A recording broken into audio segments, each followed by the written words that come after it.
Grateful Dead concert coming up in 10 days. Gotta be ready. Tie-dyed. Don't know exactly how they do this. They kill a tie, turns out this way. It's amazing. There are no more devoted fans in the whole world, well, maybe the PTL club, than Deadheads. Grateful Dead fans. Got a little red rooster, 2 legs, the Cooper D. If you see them, you appreciate them, because they're great. Got a little red rooster, 2 legs, the Cooper D. I've been following them, I guess, for about 6 years now, so I'm still a fresh Deadhead. Keep everything in the barnyard, people. Upset in every way. They do something that no other band does, and that's stay together for 20-some years and keep doing it. Don't begin the bark. How? Speaking the how. The Grateful Dead have never had a top 40 hit, and they haven't put out a new record in years. So it may surprise you that they have made more money from their concerts than any band in rock history. And now, after 22 years on the road, the Dead are more popular than ever. Their success is fueled by the legions of fanatical fans known as Deadheads. They follow the band from city to city in a traveling roadshow, selling T-shirts and trinkets to support their habit. Addicted to the Dead, they are chronic concert goers. I stopped counting after 30. 149. Yeah, I've seen them about 135. Only about 15 this summer because she's pregnant. Yep, we're waiting for a little Deadhead.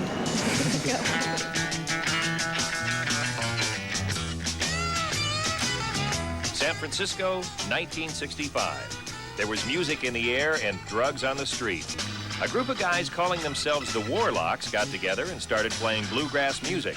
After the arrival of LSD, they changed their name to the Grateful Dead and became the fathers of psychedelic rock. Jerry Garcia was 22, and Bob Weir was just 17 at the time. I was a kid in a candy store. Every possible option was open to me. It was fun. It's turned out to be more incredible than we could have imagined, really. But there was just something about the chemistry, you know. There was something about the chemistry that said, this is going to be far out, you know. This is going to be something very interesting. It was a great moment to start something. That something became a success story that broke all the rules of the music business. The Grateful Dead ignored the star-making machines of the record companies and went about creating a family of Deadheads. They have kept alive the ideals of the 60s in the way they treat their employees and their fans. Their 2 hotlines get up to 1,000 calls a day, and they provide ticket and travel information to help prevent scalping.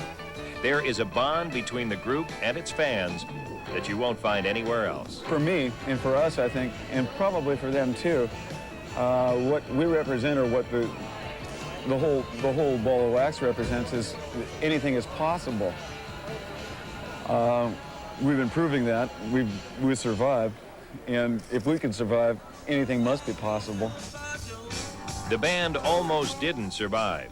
Drugs and alcohol have taken their toll, including 1 death and several arrests. But according to drummer Mickey Hart, the band has changed its ways. Seems to be under control, and I'm sure it is. Everybody does drugs, you know, one form or another, but this is basically a lily white organization as far as that goes right now. It's amazing what people might think, you know, but this, you can't last this long and do drugs every day, every night, or every week and expect to be consistent. It just, there's the myth about drugs, it's concerning this band anyway.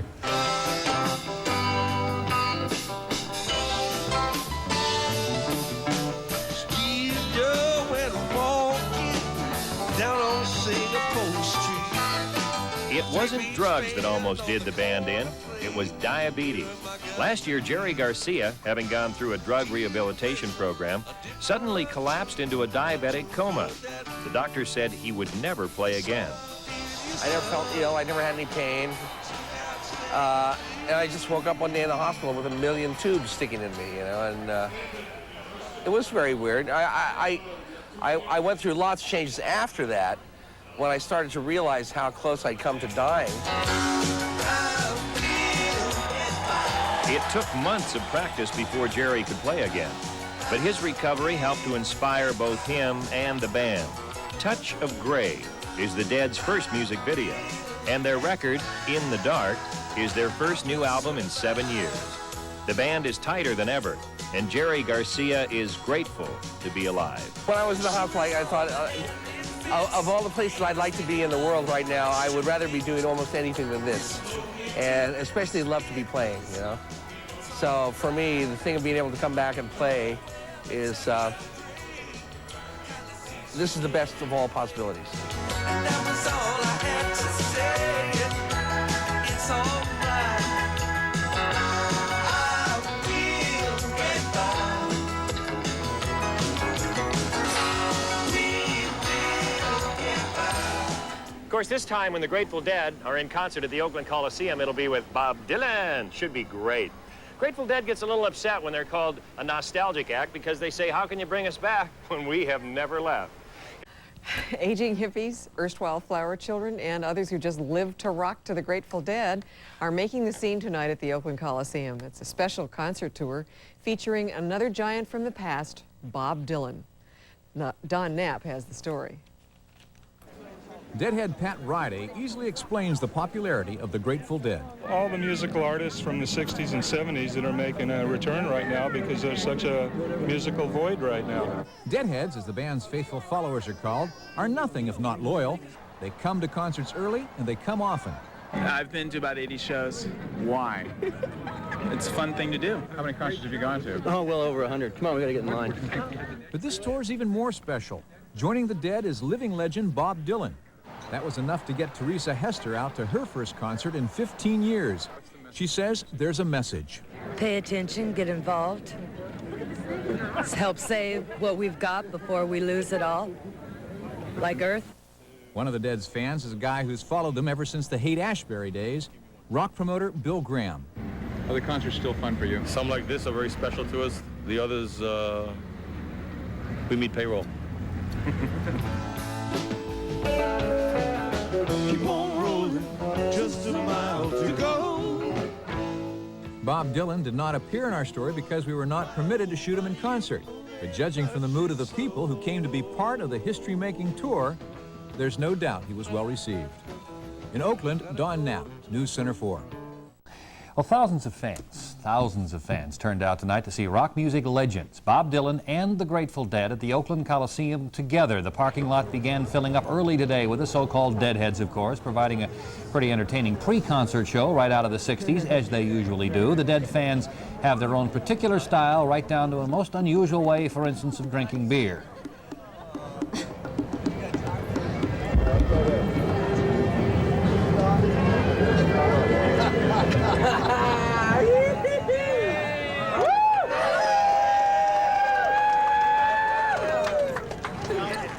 And she didn't spill a drop. This is what comes of doing only one thing through the rest of your life and spending a lot of time doing that. Many of the fans at tonight's concert said they'll go on for the final concert by Dylan and the Grateful Dead on Sunday in Anaheim and drink more beer. And the great $1 million of the $5 million she made last year, that was the prenuptial agreement. So tough. It is a big night for Bay Area music fans. Bob Dylan and the Grateful Dead are performing alone and together at the Oakland Coliseum. A Grateful Dead concert is always sort of a street festival, and we have Aaron Edwards, our Dean rock reporter, standing by live to let us in on what's going on. Aaron. Well, Suzanne, as you might see behind me, the fans are just pouring into the Coliseum for the concert that'll be getting underway very soon. Although we were told earlier today there were about 10,000 tickets still available for the 60,000 seats inside, officials of the Coliseum felt very confident that by concert time, most of those would be gone. And while the preparations were underway inside for tonight's concert, the real show this afternoon was out here in the parking lot. The crowd showed up early, many of them arriving here before morning in order to get choice seats, since nearly all are general admission, unreserved seats.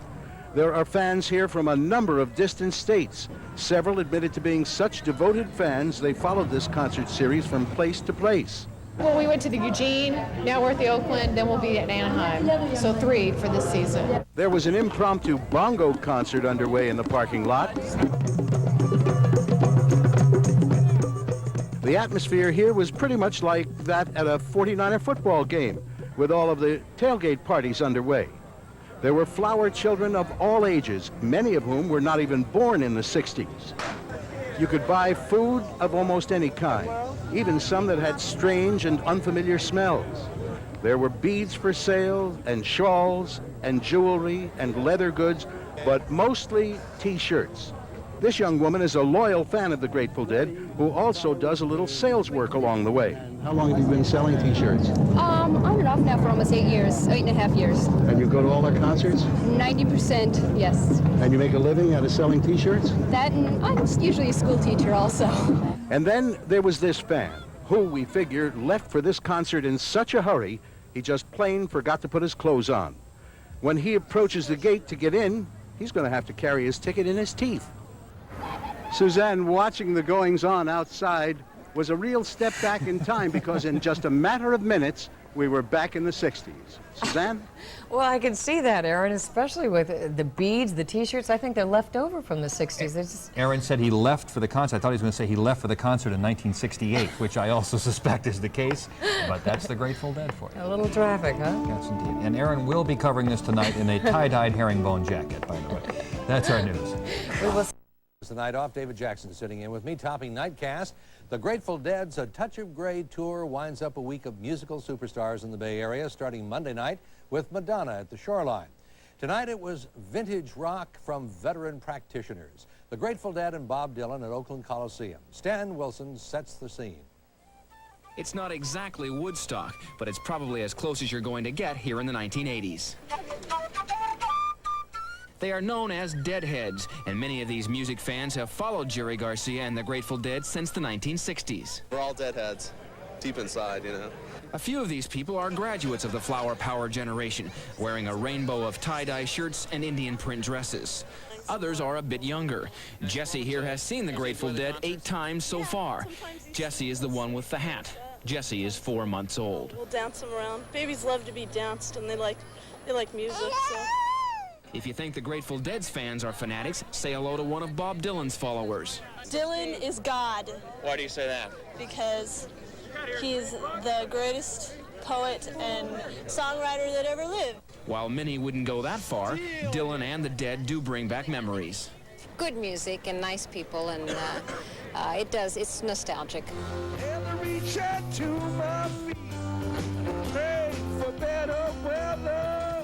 It's been 2 decades since the heyday of Jerry Garcia and Bob Dylan, but they're proving tonight they can still draw a crowd. This is the largest group this year to watch a music concert here in the Bay Area. Mississippi uptown.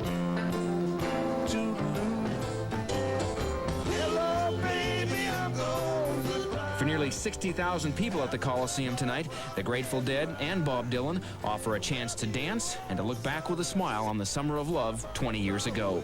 In Oakland, Stan Wilson, Channel 5 Eyewitness News, Nightcast.